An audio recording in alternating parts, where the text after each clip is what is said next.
우리 함께 말씀 봉독하도록 하겠습니다. 우리 에스라 7장 1절에서 10절까지 말씀입니다.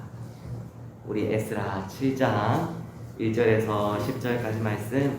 제가 가진 성경은 구약성경 719페이지입니다.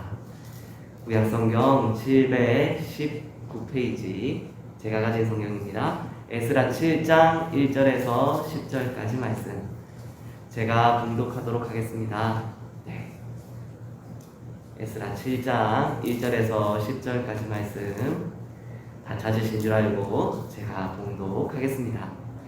이일 후에 바사왕 아닥사스다가 왕위에 있을 때에 에스라라 하는 자가 있으니라. 그는 스라야의 아들이요 아사랴의 손자요 힐기야의 중손이요 삼룸의 현손이요 사독의 5대손이요 아히두베의 6대손이요 아마랴의 7대손이요 아사랴의 8대손이요 무라요세의 9대손이요 스라히야의 10대손이요 우시야의 11대손이요 붓기의 12대손이요 아비수아의 13대손이요 비느하스의 14대손이요 엘르아살의 15대손이요 대제사장 아론의 16대손이라.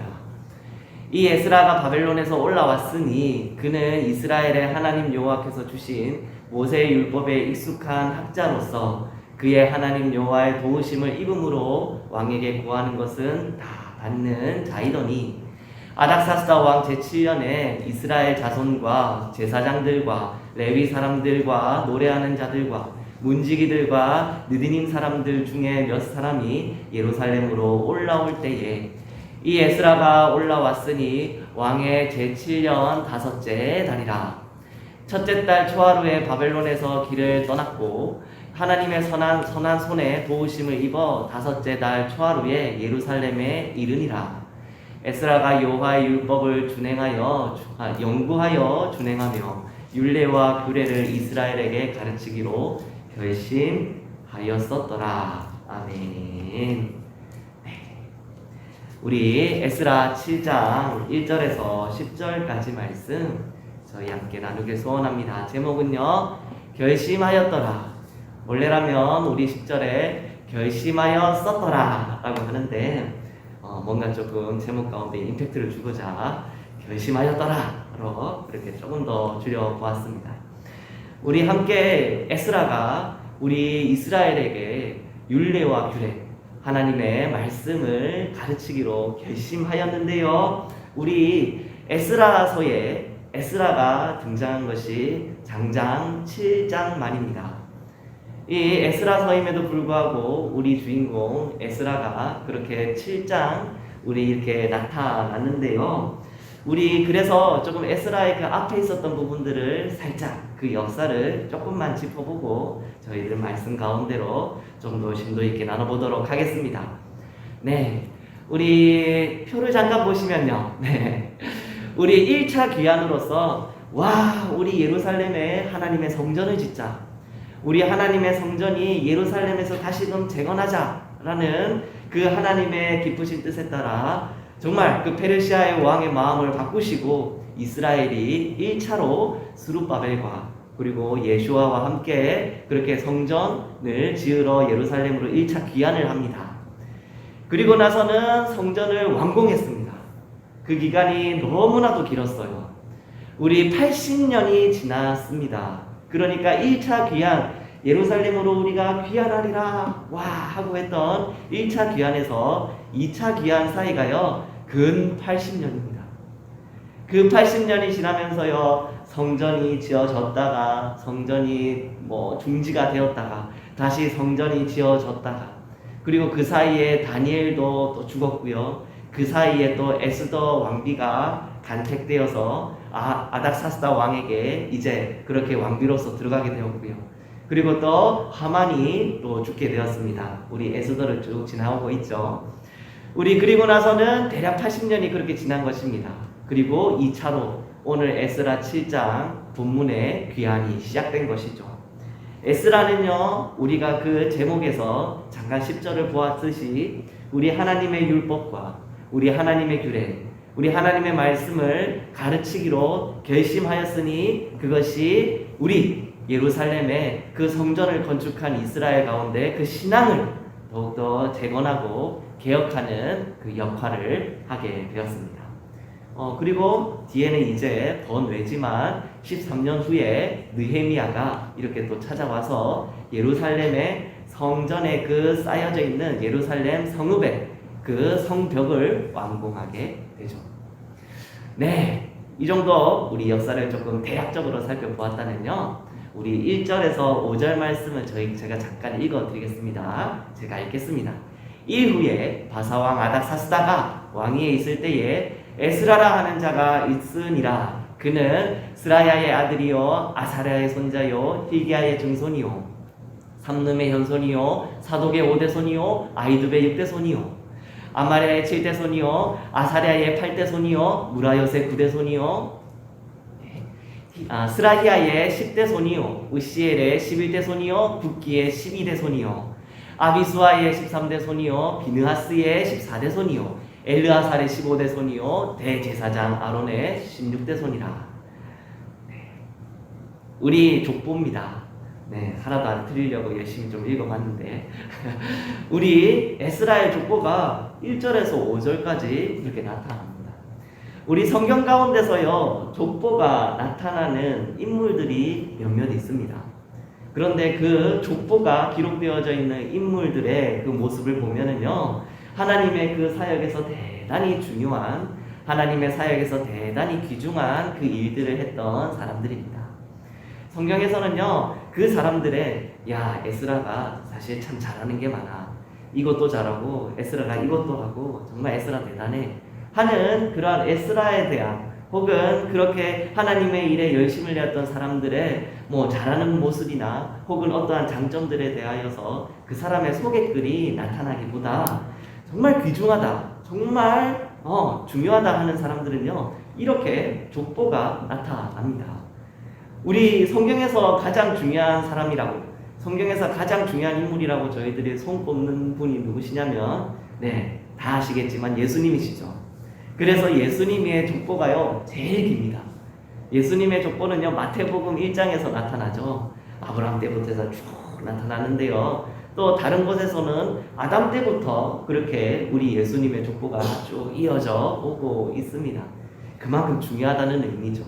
이 사람의 뿌리가 무엇인지, 이 사람이 어디서부터 왔는지, 우리 하나님께서 이 사람 하나에만, 에스라 하나에만, 우리 예수 그리스도 그 한 명에게만 그렇게 집중된 게 아니라 하나님의 역사는, 하나님의 시간은 이전부터, 태초부터 쭉 이어져 왔다는 것을 더욱더 우리 가운데 강조하시기 위하여서 이런 또 족보를 또 이렇게 말씀을 하십니다.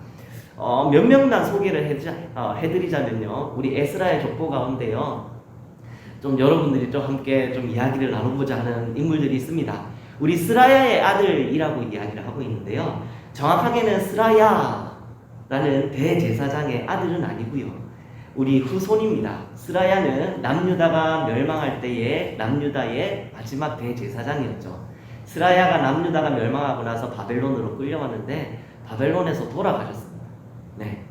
그리고 또 힐기야라는 이 대제사장은요, 우리 요시야 왕 때에 정말 하나님의 율법의 그 책이 이제 알 수 없을 때, 율법의 책을 아직 찾지 못했을 그때에 성전 가운데서 율법의 책을 발견했던 대제사장이십니다.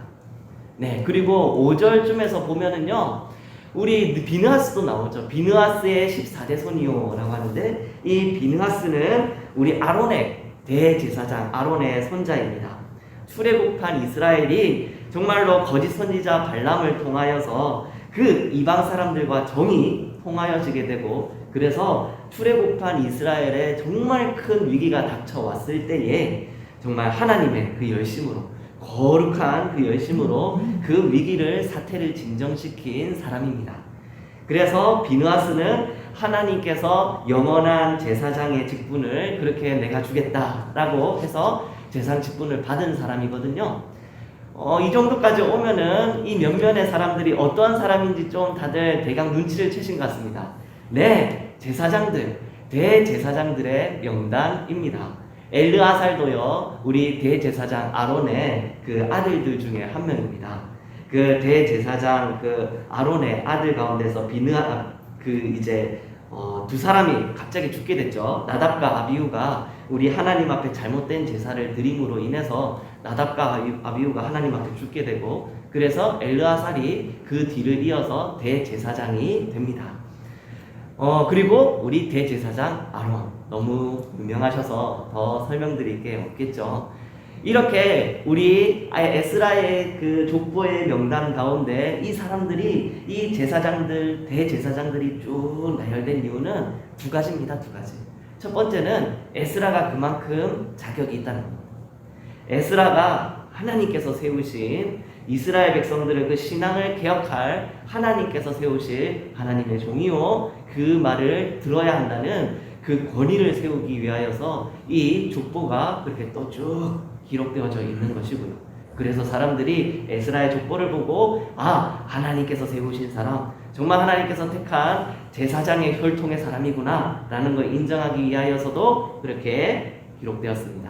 그리고 두 번째 의미는요, 하나님께서 우리 남유다 때의 하나님이 바벨론 가운데 있는 이스라엘과 함께하지 않으신다 라는 것이 아닌, 우리 남유다 때에 하나님께서 바벨론 때에도, 바벨론 이후의 1차 기한 때에도, 1차 기한 이후에도 2차 기한까지도 하나님께서 항상 이스라엘과 함께 하신다는 것을 보여주시기 위해서, 나라는 망했지만 그 정치적으로서 그 혈통은 마치 끊어진 것 같고, 이스라엘은 겨우 그 작은 소수 민족으로 노예로서 바벨론 그 페르시아 제국 가운데 있지만, 하나님께서는 끊어지지 아니하시고 제사장을 살게 하시고 그 명맥을 쭉 이어져 왔다는 것을 이제 말씀하시기 위하여서 1절부터 5절까지 그렇게 족보가 이제 이어져 온 것이죠. 기록되어진 이유가 되는 것입니다. 우리 6절에서 이렇게 말씀하시는데요, 이 에스라가 바벨론에서 올라왔으니 그는 이스라엘의 하나님 여호와께서 주신 모세의 율법에 익숙한 학자로서 그의 하나님 여호와의 도우심을 입음으로 왕에게 구하는 것은 다 받는 자이더니 라고 말씀하십니다. 우리 제사장은요, 우리 에스라가 제사장 통하여서 하나님께서 쓰임받을 것인데, 그가 율법에 익숙한 학자라고 얘기합니다. 그가 모세의 율법에 아주 익숙한 학자라고 말씀하고 있습니다. 그렇기 때문에 에스라가요, 이스라엘 백성들을 가르칠 수 있는 것이죠. 이렇게 보았을 때 그 바벨론, 페르시아 이 시간 가운데서 예배가 끊이지 아니했고 제사장들의 그 직무가 끊이지 않았다는 것을 볼 수 있습니다. 그리고 에스라가요, 왕에게 구하는 것은 다 받는 자라고 소개하고도 있습니다. 학자라고 얘기하여서요, 마냥 에스라가 가만히 하나님의 율법을 공부하는 사였나 라고 우리가 생각할 수 있는데, 그때 당시에 페르시아 근동의 그 환경과, 그리고 또 우리 에스라의 지금 상황들, 그리고 또 그 단어의 그 쓰임들을 좀 보았을 때 학자와 동시에 서기관이라는 그 직책이 또 동의어로 또 쓰여지고 있습니다. 그렇게 봤을 때요, 에스라가 분명 아닥사스다 왕 그 직무를 또 담당하는 공직이 있지 아니하였나라는 것을 저희들이 좀 알 수가 있는 것이죠. 그가 공직 가운데서 분명히 총애를 받았고, 아닥사스다 왕이 에스라가 이것이 왕이여 필요한 것 같습니다, 이것을 하면 어떻겠습니까 하는 모든 요구들과 혹은 간언에 대하여서 그래 경의 뜻대로 하시오 라고 말할 정도로 아닥사스다 왕에게 이제 총애를 받았던 것으로 저희들이 좀 본문을 통해서 알 수가 있는 것이죠. 우리 하나님께서요, 에스라를 세우신 이유는 에스라가요, 하나님께서 하실 그 일에 대하여서 충분히 준비되었고, 그리고 에스라가 하나님의 그 뜻에 대하여 충분히 성취할 만한 그 그릇으로서 자신을 갈고 닦았기 때문에 우리 하나님께서 그와 함께 하시며 하나님의 일 가운데로 그를 이제 함께 밀어 동행해 나가시는 것이죠. 에스라가 왕에게 구하는 모든 것을 받는 자라고 말씀하고 있습니다. 그때 되었을 때 분명히 에스라가요, 예루살렘으로 올라갔을 때에도 분명 아닥사스다 왕이 에스라에게 그 이스라엘 가운데 있는 그들을 다스릴 만한 정치적으로 이제 지도권과 또 지배권을 분명히 또 힘을 실어 주었을 것이고요. 그래서 그 땅 가운데 저가 2차로 귀환한 이스라엘 사람들인가? 유대인인가? 하는 그러한 이야기를 들었을 때에 내가 아닥사스다 왕으로부터 그렇게 보내심 받았고 하나님께서 이 땅 가운데 택하셔서 개혁하라고 보내심 받은 자이라는 것을 이제 양쪽으로 그들 가운데서 딱 기둥을 세우고 권위를 인정받는 것을 또 보여주는 것이죠. 우리 7절에서 또 이렇게 말씀하십니다. 아닥사스다 왕 7년에 제7년에 이스라엘 자손과 제사장들과 레위 사람들과 노래하는 자들과 문지기들과 느드님 사람들 중에 몇 사람이 예루살렘으로 올라올 때에 라고 말씀하고 있습니다. 그런데요, 정말 이 7절에 있는 말씀이요, 참으로 우리 마음 가운데 도전이 되는 것은요, 에스라가 예루살렘으로 올라가는 그 일이 너무나도 힘든 길입니다. 일단 에스라가요, 그렇게 공직 가운데서 그 페르시아 제국 가운데서 자신의 기반이 다 있을 것 아니겠습니까? 그리고 지금 함께 우리 에스라와 예루살렘으로 올라가려는 귀환하려는 사람들의 그 기반들 또한 다 페르시아에 있습니다. 그런데 이 사람들이요, 지금 2차 귀환으로 그것들을 다 내버려 두고 지금 예루살렘으로 올라가겠다라고 하는 것입니다. 1차로 귀환한 사람들이 2차로 귀환하는 사람들과 어떻게 보면 좀 비교도 되지 않겠습니까? 너희들은 왜 이제서야 올라오느냐 라는 생각도 들만도 한데요. 그러나 우리 하나님께서 에스라를 통해서 사명감을 주셨기 때문에 정말 가지고 있는 모든 것을 다 내버려 두고 그리고 하나님께서 그 가운데서 하나님의 말씀을 율법을 가르치라 하는 그 사명에 따라서 예루살렘에 올라가는 것입니다. 어떻게 보면 너무나도 앞이 깜깜하고 가서 대체 어떻게 살고 어떻게 또 먹고 하나 라는 생각이 들 것 같은데 우리 하나님께서는요, 에스라와 함께 하시면서 에스라 너 혼자 올라가지 마라 하면서 7절에 있는 저 사람들과 함께 그렇게 예루살렘으로 귀환케 하십니다. 대략 1000여 명. 우리 에스라서 이제 8장에 있는 말씀을 또 함께 보면은 에스라 8장에서는요 그 숫자가 1771명으로 나오거든요. 그러니까 1700명 되는 사람들이요 다 같이 우르르 그렇게 올라가는 것입니다. 우리 이 7절에 있는 말씀을 보면 우리 이스라엘 자손들과 제사장들과 레위 사람들과 노래하는 사람들, 문지기들, 느디님 사람들 이라고도 나오는데 여기 느디님 사람은 우리 여호수아 9장에 나타났던 우리 옛 기억 가운데 아마 기억나실 겁니다. 여호수아 9장에서 받쳐진 사람이라는 이방인들이 있습니다. 이 이방인 느디님 사람들이 하나님의 그 성전 가운데서 설거지도 하고 문지기도 하고 그 다음에 또 장작도 패고 하는 그 성전에서의 그 잡일을 다 하는 사람들이거든요. 이 사람들도 에스라와 함께 그렇게 예루살렘으로 귀환하는 것입니다. 이 느디닌 사람들도 끊이지 않고 하나님께서 남겨두셨다가 예루살렘으로 함께 그렇게 올라가는 것이죠. 우리 하나님께서 에스라를 그 페르시아 가운데서 예루살렘으로 함께 가도록 하십니다. 우리 8절에 있는 말씀입니다. 이 에스라가 올라왔으니 왕의 제7년 5째 달이라. 첫째 날 초하루에 바벨론에서 길을 떠났고 하나님의 선한 손에 도우심을 입어 5째 달 초하루에 예루살렘에 이르니라 라고 말씀하십니다. 8절과 9절의 아주 짤막한 말씀이시죠. 8절과 9절의 아주 짤막한 말씀, 바벨론 지역에서 출발해서 예루살렘에 5개월 만에 도착했습니다. 하나님의 선한 손에 도우심입니다 라고 우리 고백합니다. 그런데요, 이 8절과 9절의 비하인드의 그 뒤에 있는 내용들을 저희가 살펴보면요 정말 힘든 일이었습니다. 왜냐면요 5개월이나 걸릴 거리가 아니거든요. 우리 그 바벨론에서 예루살렘까지, 바벨론 지역에서 예루살렘까지 그렇게 일직선으로 그냥 쭉 그으면요 800km 정도 되는데 그 800km 정도 되는 그 기간을 5개월 만이나 이제 길게 늘려뜨려서 가는 데에는 그 장정 1700여 명 되는 사람들만 가는 것이 아님을 시사합니다. 장정이 1700여 명이면은 분명히 그 함께 딸려있는 가족들도 있었을 것입니다. 그 가족 단위로 그 숫자를 세웠다 하면은 저희들이 약 못해도 대략 4,000명, 5,000명 정도 되는 사람들이 급작스럽게 그렇게 또 그렇게 에스라와 함께 예루살렘으로 귀환하는 길일 것입니다. 그 귀환하는 길 가운데요, 정말 그 사막을 또 피해서 가야 할 것이고, 그 길 가운데 있는 강도들도 그 인재가 일어날, 그 인재 사고가 일어날 일들도 어떻게든 다 피해가면서 예루살렘으로 가려고 하니 그 길이 5달이나 걸린 것이죠. 저 같은 성격이었으면요, 아유 하나님, 이 사람들 다 데리고 어느 세월에 예루살렘까지 갑니까? 예루살렘 도착해서도 정말 고생 많았습니다. 정말 고생 많았습니다. 무슨 일이 있었는지 아십니까? 하면서 꼬치꼬치 하나하나 다 기록했을 것 같은데, 우리 에스라는 지금 그게 중요한 게 아닙니다.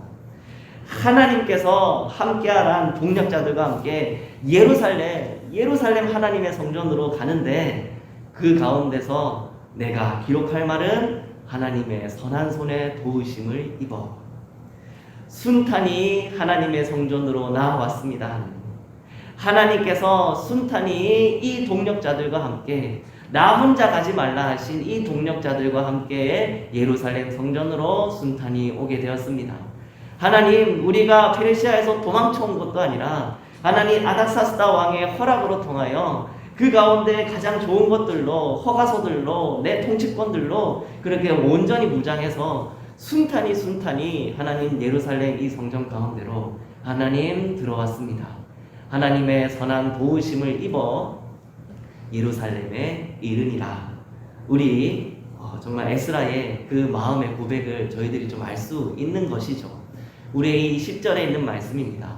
에스라가 여호와 율법을 연구하여 준행하며 율례와 규례를 이스라엘에게 가르치기로 결심하였더라 라고 말씀하십니다.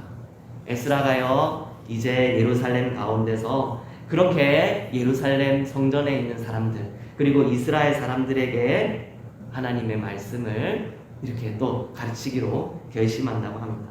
이것이 지금 에스라가 자신의 모든 기반을 버리고 우리 예루살렘으로 오게 된 이유입니다. 우리 에스라가 정말 가지고 있는 것 다 버리며 이 수많은 사람들 다 이끌며 고생 다 하며 그 마음고생 가운데서라도 하나님의 이 성전 가운데 들어가 이스라엘 백성들 그 가운데서 우리 하나님의 말씀을 선포하기로, 가르치기로 결심했기 때문에 그 이유 때문에 그 모든 고생을 다 감수한 것입니다. 복 있는 사람입니다. 하나님께서요, 에스라를 너무 기뻐하셨어요. 하나님께서요, 에스라의 마음과 합하셨고 에스라는 하나님의 마음과 합했습니다. 우리 하나님의 그 기쁘신 뜻을 아는 자, 그리고 하나님의 그 기쁘신 뜻에 따라 순종하여 자신이 그 마음 가운데 애타는 마음으로 결심하여서 그렇게 하나님의 사역을 수행해 나가는, 순종해 나간 사람들은요, 복 있는 사람들입니다. 최고의 사람들입니다. 왜냐하면 하나님의 마음과 합하기 때문입니다. 우리 다윗도 그랬죠. 다윗도 그랬습니다. 다니엘도 그랬습니다. 결심했어요. 우리 결심하여서 하나님의 마음에 합한 자라고 다니엘은 칭함받았고요.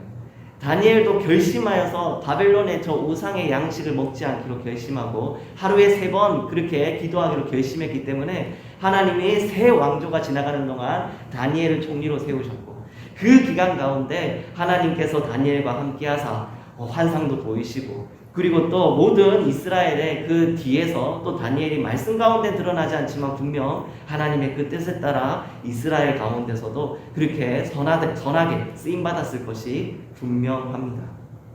복 있는 사람들입니다. 물론 차선도 있습니다. 차선. 하나님의 뜻을 압니다.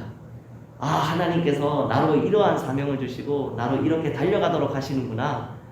하나님, 그런데 제가 너무나도 능력이 부족하고 하나님 아버지 힘이 없고 하나님 아버지 제가 정말 안 되겠습니다.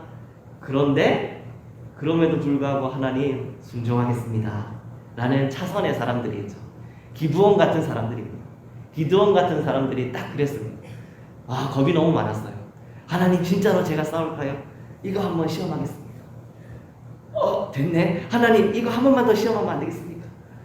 정말 끝까지 안 하려고 하다가 하나님께서 네가 싸우는 거다. 네가 싸우는 거야 라고 가시면서 그렇게 이야기해 주시니, 말씀해 주시니 기드온이 거기에 대하여서 확신을 얻고 그제서야 또 그렇게 싸우러 나갈 수 있게 된 것이죠. 네, 이것이 차선의 사람들, 그 사람도 복 있는 사람들입니다. 그러한 차선의 사람들이 성경 가운데 기록되어져 있습니다. 그런데 최악의 사람들이 있습니다. 최악의 사람들. 그 사람들은 누구냐면요, 하나님의 뜻도 압니다. 하나님께서 주신 사명도 알아요. 그래서 그렇게 일생 동안 어떻게 또 순종도 하고 또 어느 날은 또 하나님께서 이끄시는 데도 또 있는 사람들이 있습니다. 그런데 그 사명이, 그 하나님을 향한 신앙이, 그 하나님의 뜻이 점점 희미해지는 사람들이 있습니다. 그것이 누구냐면 바로 예루살렘. 지금 예루살렘에 거하고 있는 이스라엘 백성들입니다. 지금 에스라가 개혁해야 하는 이스라엘 사람들입니다. 우리 느헤미야 말씀인데, 느헤미야에 우리 뒤에서 보시면은 9장에 있는 말씀이죠. 느헤미야 9장 25절과 26절 제가 읽어드리겠습니다. 그들이 견고한 성읍들과 현재 이스라엘 우리 예루살렘 성전에서 그 주변에 살고 있는 그 사람들입니다. 기름진 땅을 점령하고 모든 아름다운 물건이 가득한 집과 판 우물과 포도원과 감람원과 허다한 과목을 차지하며 배불리 먹어 살찌고 주의 큰 복을 즐겨 싸우나 그들은 순종하지 아니하고 주를 거역하며 주의 율법을 등지고 주께로 돌아오기를 권면하는 선지자들 죽여 주를 심히 모욕하였나이다. 이것을 보면은 이상하다, 이거 남유다 시절 아닌가? 북이스라엘 시절 말하는 것 같은데? 라고 너무 그때랑 비슷하다 라고 보는데, 성경은 느헤미야, 예루살렘 성전을 그 주변에 있는 성벽을 건설했던 그 느헤미야입니다. 느헤미야 시절에 그때 당시에 이스라엘의 모습입니다. 80년이 지나면서요, 그들이요 이제 성전도 다 짓고 그래서 자신들이 이제 살만 하고 잘 먹고 잘 살게 되는 시절이 오니까 세상에 하나님께서 그토록 싫어하셨던 남유다의 모습들, 북이스라엘의 우상숭배들, 그 죄악된 모습들이 그들 가운데 스멀스멀 그대로 기어 나오는 겁니다. 그러니까 에스라가 얼마나 귀중한지 저희들이 알 수 있게 되는 거죠. 에스라가 너무너무 귀합니다, 하나님한테는. 그러니까 하나님께서요 에스라의 그 족보를 길게 쓰시며 에스라의 그 길 가운데 하나님께서 형통케 하시며 그 크신 손이 함께 하셔서 예루살렘으로 그렇게 올라갈 수 있게끔 하나님께서 사명 주시고 인도해 주신 것이죠. 에스라가 이 땅 가운데서 하나님의 율법을, 하나님의 말씀을 선포합니다. 그래서 이스라엘 백성들 가운데 그 땅 가운데서 하나님의 그 신앙의 개혁이 일어나게 되고 회개가 일어나게 되는 것이죠. 에스라가 없었다면요, 예수님 그 뒤에 있는 날까지 정말 그 후대손이 하나님을 알았겠습니다. 남유다와 똑같이 북이스라엘과 똑같이 멸망했을 것입니다. 에스라가 하나님의 율법으로 말씀으로 그들 가운데 다시금 하나님을 알게 하였기 때문에 요셉 같은 사람이 있는 것이고 마리아 같은 사람이 있는 것이고 그 뒤에 예수 그리스도께서 나실 수 있었던 것입니다. 그러니 하나님께서는 에스라가 참으로 너무나도 귀중한 것이죠. 우리 하나님께서는요 에스라의 이러한 하나님의 말씀의 사역에 대해서 너무나도 기뻐하셨습니다. 말씀이 그렇게 있었을 때에, 선포되었을 때에 에스라와 그리고 레위인들과 찬양하는 자들이 모여있는 자들로 하나님의 말씀과 하나님이 어떠하신지에 대한 그 지식을 넘치게 하셨을 때에 하나님께서요 그 땅을 도우셨습니다. 하나님의 말씀을 통해서요 우리가 순종으로, 이스라엘 백성들이 순종으로, 또 거기에 대하여서 하나님 앞에 헌신으로 반응을 하게 되었습니다. 이것이 우리 가운데서도요 똑같이 도전이 되었으면 좋겠어요. 에스라는 결심했습니다. 하나님께서 선택한 에스라는, 그렇게 에스라 제사장은 결심하였습니다. 우리 등대교회에 함께 모여있는 우리 성도들도요 결심하였기 때문에 이 자리에 온 줄로 믿습니다. 하나님 앞에 하나님의 말씀에 헌신하겠다는 결심, 하나님의 뜻을 찾고자 하는 그 결심, 하나님께서 우리와 함께 하시니 내 그 말씀 가운데 순종하겠다는 그 결심, 그 결심이 있었기 때문에 에스라가 하나님과 동행하여 예루살렘 가운데 나아가고 그렇게 예루살렘 가운데서도 하나님의 말씀을 선포하기로 결심하였던 것처럼 저희 성도들 가운데서도요 하나님의 사역 가운데 우리를 불러주신 그 사명과 그리고 나의 그 결단과 결심을 잊지 않고 그렇게 가지고 있기 때문에 이 자리에 함께 모여 예배하시는 줄 믿습니다. 그리고 우리의 이 결심이, 우리의 이 결단이, 우리의 이 각오가 우리의 다음 세대 가운데서도 그렇게 이어져 나갔으면 정말 좋겠습니다. 우리 하나님께서요, 우리 등대교회를 세우신 사명의 이유가 있습니다. 그렇기 때문에 때에 따라 새로운 사람들을 또 보내시고 하나님의 택한 영혼들이 이 자리 가운데 함께 모여서 예배하고 또 기도하는 것 아니겠습니까? 그리고 그들이 하나님 아버지 앞에 우리 하나님, 우리 목사님 통하여 주시는 하나님 말씀을 또 듣고 먹기도 하겠지만 우리 성도들의 그 신앙의 모습과 찬양의 모습과 하나님의 형상을 닮은, 하나님의 성품을 닮은 모습을 보면서 또 그것 가운데서 배우고, 나 또한 이렇게 결단하며 결심하며 살아야겠다 하는 열매가 더욱더 맺혀지길 소원합니다. 이 예준이, 유준이가 또 더욱더 그것을 담길 소원합니다. 아직은 말갈량이고 그냥 아주 거친 아이들일 뿐이지만은 그래도 우리 아이들이, 그 다음 세대들이, 우리 청년들이, 우리 교회의 모든 사람들이 우리의 지금의 이 믿음의 선대 가운데 있는 각오와 결단을, 그 결심을 이어져 나가길 소원합니다. 그렇게 되었을 때요, 우리 이 시대 가운데서요, 우리 등대교회가, 하나님의 나라가 온전히 지켜질 것입니다. 옛날에는요, 제가 그러한 말을 갖다 좀 실감을 못했습니다. 어른들이 야, 은총아, 결단의 시간이야. 이 결단의 각오의 시대야. 너 지금 이렇게 희어멀건하게 있으면 안 돼. 너 마음에서 딱 굳세게 먹고 하나님 아버지 앞에서 내가 어떻게 헌신하고 내가 어떻게 순종해야 될지 딱 마음 가운데 결심해야 되는 시기가 바로 지금이야 라고 그렇게 말씀하셨을 때요, 사실 체감을 못했습니다. 그런데 요즘 들어서요, 이게요, 점점점 마음 가운데서 느껴져요. 각오해야 되는, 이 자리가 각오해야 되는 자리구나. 세상은 날이 가면 날이 갈수록 전쟁과 갈등밖에 없고 점점 그 죽음과 그 기근과 그 세상이 망가지는 그 소식들이, 그 거짓과 그 죄악의 모습들만이 가득한 것이 정말 이 교회 가운데 예배만 드리는 것인데도 각오가 필요한 시대가 되버렸구나. 교회 가운데 기도만 하는데도 각오가 필요한 시대가 되버렸구나. 하나님 아버지 그 가운데 앞으로 나아가서 정말로 부르짖고 내가 하나님의 자녀입니다, 하나님 백성입니다 고백하는 게 그 단순한 그냥 마음 가운데서 말로서만 하는 것이 아니라 각오가 필요한 시대가 되었구나 라는 걸 요새 조금 더욱더 느끼게 돼요. 우리 교회 가운데서요, 우리 교회 그리고 또 우리의 다음 세대, 우리의 전 세대가 이러한 하나님 아버지 앞에서 에스라와 같이 우리 다윗과 같이 마음에 합한, 우리 다니엘과 같이 그 결심하던, 그리고 또 우리 하나님의 그 결단했던, 결심했던 그 성경 가운데 있는 인물들과 같이 결심하고 이 교회를 섬기며 하나님의 나라가 더욱더 온전히 바로 서기를 소원하고, 하나님의 이 예배하는 성전 가운데 우리 하나님께서 영광 받으시며 하나님의 그 기쁘신 뜻의 열매들이 더욱더 맺어지기를, 또 이제 그 맺어지는 그 체험이 충만하시기를 이 말씀으로 소원드립니다. 저희 다 같이 기도하겠습니다. 저희 함께 기도할 것은요, 하나님, 우리 등대교회가, 하나님 에스라가 그렇게 하나님 말씀 가운데서 그 하나님 사명의 각오를 하며 하나님 아버지 그 마음에 합하여서 예루살렘에 올라갔던 것처럼, 하나님 헌신하였던 것처럼 저희들 또한 하나님의 말씀과 사명 가운데 하나님 아버지 마음에 합하여지길 원합니다. 타는 마음으로 헌신되어지길 원합니다. 하나님 순종되어지길 원합니다. 하나님 아버지 더욱더 예배와 기도와 찬양의 이 자리가 온전히 바로서게 하시며 하나님 북이스라엘과 남유다를 닮았던 이스라엘과 같지 아니하고 하나님의 말씀으로 더욱더 개혁되어지고 하나님 온전히 서기 위하여서 같이 기도해 주시기 바랍니다. 기도하겠습니다. 하나님, 우리의 다음 세대들이, 하나님 우리의 지금 세대들이, 하나님 우리의 모든 전 세대들이 하나님 앞에서 온전히 서나갈 수 있도록만 붙잡아 주시옵소서. 저희를 동력자로 부르셨사오니 하나님 아버지께서 깍지끼게 하여 주시옵소서. 하나님 나라로 우리가 달려가겠사오니 하나님 한 사람도 나고자 없이 하나님 달려가게 하여 주시옵소서. 하나님 사막의 길이 있고 하나님 아버지 강도가 있으며 하나님 여러 가지 어려움과 부족함으로 인해 하나님 아버지 이 길이 하나님 고난의 길이고 하나님 아주 환난의 길입니다.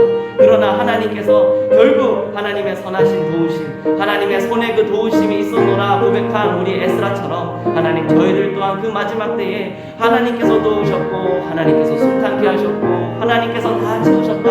하나님 아버지 또 고백하며 나눔하며 간증하며 하나님께 영광 올려드리는 저희 등대교회 될 수 있도록